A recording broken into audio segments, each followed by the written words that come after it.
নিজের ছেলেকে আব্বু এবং মেয়েকে আম্মু সম্বোধন করে ডাকা যাবে কিনা, খাওয়ার সময় সালাম দেওয়া যাবে কিনা, ঘুষ দিয়ে চাকরি নিলে সারা জীবনের ইনকাম কি ঘুষের টাকার মতো হয়ে যাবে, আমার মেয়ের বয়স 3 বছর, সে আমার নামাজের আদায়ের সময় বারবার সামনে আসে, তাতে কি গুনাহ হবে, আমার নামাজ নষ্ট হবে কিনা। আমাদের দেশ সচরাচর দেখা যায় মৃত ব্যক্তিকে গোসল দেওয়ার পর গোসল দেওয়ার স্থানে 41 দিন পর্যন্ত কাউকে যেতে মানা করা হয়, সেখানে সন্ধ্যাবেলা 41 দিন পর্যন্ত আগরবাতি বা মোমবাতি জ্বালানো হয়। এটা কি শরীয়ত সম্মত? মৃত ব্যক্তির জন্য দোয়া করার সুন্নাহ পদ্ধতি কি? আবেগের বশে ফোনে দুজন কবুল বলে ফেলেছি, আমাদের কি বিয়ে হয়ে গিয়েছে? চোখের পাতায় আইলাইনার দেওয়া জায়েজ হবে কিনা। আমার ছোট বাচ্চা ঘন ঘন দুধ বমি করে, ছোট বাচ্চার এই বমি গায়ে লাগলে সে কাপড় কি নামাজ হবে? নামাজে দাঁড়ানোর পর নাকি ডান পায়ের বুড়ো আঙ্গুল নাড়ানো যায় না, এটা কি সত্য? ফজর নামাজের আজানে আসসালাতু খায়রুম মিনান নাওম বলার সময় আমরা উত্তরে কি পড়ব? অনেক বয়স হওয়ার পরও আমার বড় ভাই বিয়ে করছে না, পরিবার চাচ্ছে আমাকে বিয়ে করাতে, কিন্তু আমি সমাজের মধ্যে লজ্জিত হয়ে যাচ্ছি, আমার কি করণীয়? চলুন তাহলে আর বিলম্ব না করে আপনাদের প্রশ্নের উত্তর দেওয়ার আলোকিত ভবনে আমরা প্রবেশ করি এবং শুরু করি আমরা প্রশ্নোত্তর দেওয়ার পালা। আবু রেজা ইনুর আপনি লিখেছেন, আমার ছোট বাচ্চা ঘন ঘন দুধ বমি করে, ছোট বাচ্চার এই বমি গায়ে লাগলে সে কাপড় কি নামাজ হবে? বাচ্চা যদি বমি করে এবং সেটা আপনার কাপড় লেগে যায়, অবশ্যই যে অংশে লাগবে সে অংশ নাপাক হবে, অংশ আপনি ধুয়ে ফেলবেন, বাকি কাপড় পাক আছে বাকি থাকবে, যেটুকু লাগবে সেটুকু ধুয়ে ফেললে পাক হয়ে যাবে। এইচএস সাথে আপনি লিখেছেন, পার্লারে কোকড়া চুল সোজা করলে কি গুনাহ হবে? কোকড়া চুল আপনার যদি মনে করেন যে এটা আপনার সৃষ্টিগত একটা সমস্যা, আপনার এটা রোগের মতো অস্বাভাবিকতা আছে এর মধ্যে, তাহলে সেক্ষেত্রে এটা সোজা করার জন্য আপনি চেষ্টা করলেন এবং ব্যবস্থা নিলেন, তাতে ইনশাআল্লাহ গুনাহ হবে না। রেজাউল আমিন আপনি লিখেছেন, অনেক বয়স হওয়ার পরও আমার বড় ভাই বিয়ে করছে না, পরিবার চাচ্ছে আমাকে বিয়ে করাতে, কিন্তু আমি সমাজের মধ্যে লজ্জিত হয়ে যাচ্ছি, আমার কি করণীয়? লজ্জিত হওয়ার কিছু নেই, বিয়ে বড় ভাইয়ের আগে ছোট ভাই করলে যে কোনো গুনাহ হয় এরকম না, এটাকে দোষণীয় মনে করাটা আমাদের সমাজের ত্রুটি বরং, অতএব সমাজের ভুল ভাঙার চেষ্টা করাটা দোষণীয় কিছু না। আপনার পরিবার যে আপনাকে বিয়ে করতে চাচ্ছে এটাই তো শুকর আদায় করার মতো বিষয়। যে অনেক পরিবার তো বড় ভাই বিয়ে না করলে ছোট ভাইকে আটকে রাখেন, আপনার বড় ভাই আটকাচ্ছে না, আমার মনে হয় আপনার বিয়ে করতে আগ্রহী হওয়া উচিত। নারুজ্জামান সরকার এটি থেকে আপনি লিখেছেন, ঘুষ দিয়ে চাকরি নিলে সারা জীবনের ইনকাম কি ঘুষের টাকার মতো হয়ে যাবে? না, ঘুষের টাকা দিয়ে ঘুষ দিয়ে যদি চাকরি নেন, চাকরিটা যদি হালাল হয় তাহলে আপনার সারা জীবনের ইনকামটাই হারাম হয়ে যাবে, এটা সেরকম না। তবে ঘুষ দিয়ে চাকরি দিয়ে যে অন্যায় করেছেন সেটুকু আপনি হারাম কাজ করেছেন এবং তার জন্য আল্লাহর কাছে আপনাকে তওবা করতে হবে, ইস্তিগফার করতে হবে এবং গুনাহ থেকে বেরিয়ে আসার জন্য চেষ্টা করতে হবে। পরবর্তীতে যেন আর কখনো না হয় বলে সে চেষ্টা করতে হবে, কিন্তু পরবর্তীর উপার্জনগুলো আপনার এর কারণে সবগুলো হারাম হয়ে যাবে না। শিহাব আপনি লিখেছেন, খাওয়ার সময় সালাম দেওয়া যাবে কিনা। খাওয়ার সময় সালাম দেওয়া নেওয়াতে মৌলিকভাবে কোনো অসুবিধা নেই, যদি ডিস্টার্ব ফিল না করেন যাকে সালাম দিয়েছেন তিনি, তাহলে সেক্ষেত্রে খাওয়ার ফাঁকে ফাঁকে আমরা কথা বললে সেটা যেরকম নাজায়েজ নয়, ঠিক সালাম আদান প্রদান করলে সেটা নাজায়েজ নয়। আমরা অনেকে মনে করি খাওয়া আর ইবাদত করা সমান, খাওয়া আর নামাজ পড়া সমান, এরকম অনেক মুখরোচক কথা বা অনেক বলি আমরা শুনতে পাই, এগুলোর কোনো ভিত্তি নেই। নামাজ এরকম কথা বলা যায় না, সালাম দেওয়া যায় না, খাওয়ার সেরকম কথা বলা যাবে না, বোবার মতো বসে খেতে হবে এবং সালাম দেওয়া যাবে না, এরকমটা আমরা অনেকে মনে করি, এটা সঠিক নয়। আশরাফুল হক শুভ আপনি জানতে চেয়েছেন, আমাদের দেশ সচরাচর দেখা যায় মৃত ব্যক্তিকে গোসল দেওয়ার পর গোসল দেওয়ার স্থানে 41 দিন পর্যন্ত কাউকে যেতে মানা করা হয়, সেখানে সন্ধ্যাবেলা 41 দিন পর্যন্ত আগরবাতি বা মোমবাতি জ্বালানো হয়, এটা কি শরীয়ত সম্মত?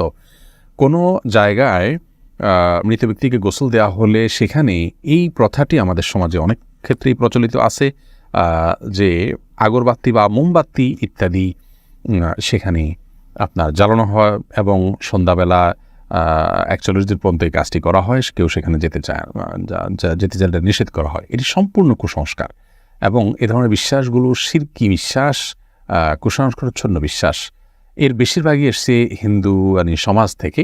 একজন মুসলমানের এই সমস্ত কুসংস্কারকে বর্জন করা উচিত। যেখানে গোসল দেওয়া হবে সে জায়গার বিশেষ কোনো বিধান নাই, সেটা অন্য 10টা জায়গার মতোই একটি জায়গা।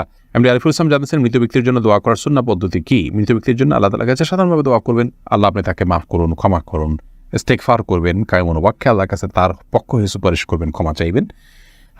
এসএচ রুবেল, এছাড়া বিশেষ কোনো পদ্ধতি নেই, একত্র হতে হবে, লোকজন জড়ো করতে হবে, হুজুরদেরকে নিয়ে আসতে হবে, এমন কোনো কথা কোরআন হাদিসে আমাদেরকে বলা হয়নি।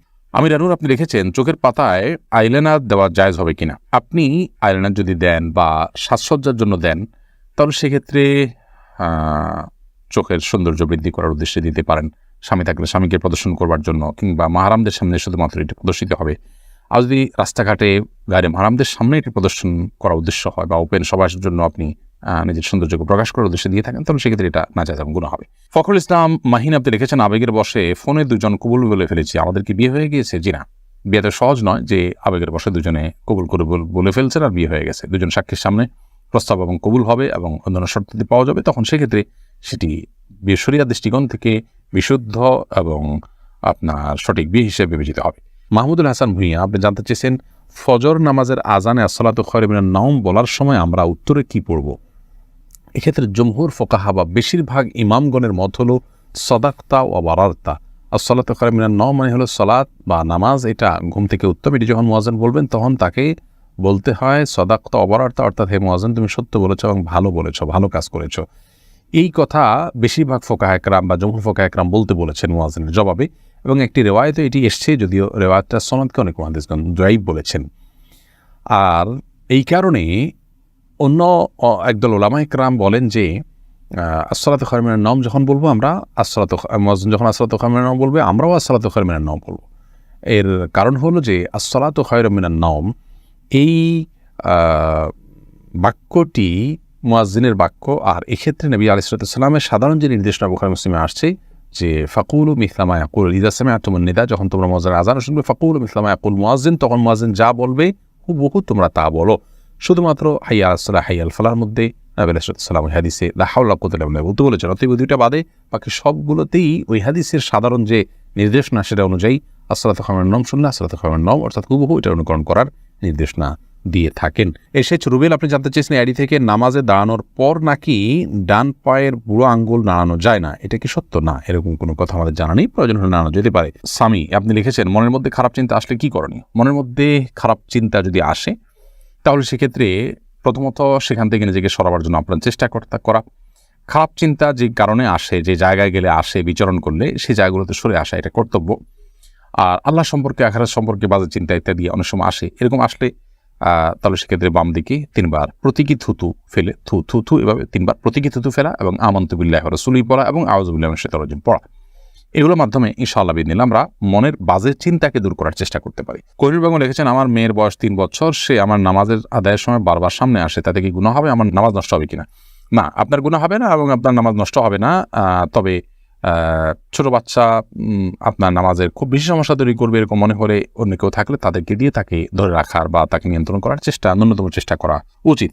আব্দুর রহমান জানতে চেয়েছেন আমি একজন দর্জি, মহিলাদের পোশাক তৈরি করি, আমি যদি কোনো মহিলাকে তার ইচ্ছা মতো ডিজাইন জামা বানিয়ে দিই আর সে যদি সেটা পরে বেগানা পুরুষের সামনে যায়, দিকে আমার পাপ হবে? যদি এমন হয় যে পোশাকটা বানানোই হচ্ছে পাপের কাজের জন্য আপনি জানেন, তাহলে সেক্ষেত্রে তাকে সহায়তা হবে তার সেটা তৈরি করে দিলে। সেজন্য এটি তৈরি করার ক্ষেত্রে আপনি ডিনাই করা উচিত, এতটুকু এখতিয়ার অধিকার আপনার থাকা উচিত এবং ইমানি গায়রত যেটাকে বলে ইমানি আত্মসম্মান বোধ সেটা আপনার থাকা উচিত।